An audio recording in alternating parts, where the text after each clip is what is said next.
សួស្តីបងប្អូនទាំងអស់គ្នាបាទបងប្អូននេះថ្ងៃនេះខ្ញុំយកមេចាស់ហើយនឹងអាឡេសនេះពូជចែយកវាមកបង្កាត់យើងលើកនេះបន្សុទ្ធពូជវាឲ្យបានចែហើយនេះលើកមុនបង្កាត់ជាមួយចែគីឡុងខ្ញុំអសវគ្គនេះបង្កាត់ជាមួយអាឡេសនេះចង់បានចែហើយយើងបង្កាត់គឺដាក់ដាច់ដោយឡែកដូចគ្នាបានកូនសុទ្ធបងប្អូនហ្នឹងហើយនេះដាក់ត្រង់ខ្ញុំអត់ឲ្យវាជន់ទៅទីទៅពេលទេអញ្ចឹងវគ្គនេះជំរើសពូចម្ដង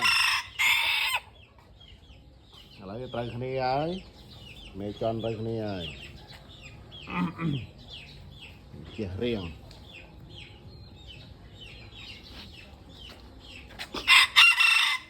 នេះយ៉ាងយូរមួយសប្តាហ៍ទៀតនឹងពងហើយបាទព្រោះមេនេះព្រោះដោយឈ្មោលពេញមក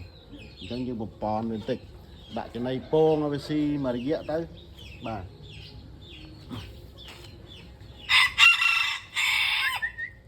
ឡែបាទអរគុណបងប្អូនមានតែប៉ុណ្្នឹងហ្នឹងណាអរគុណច្រើន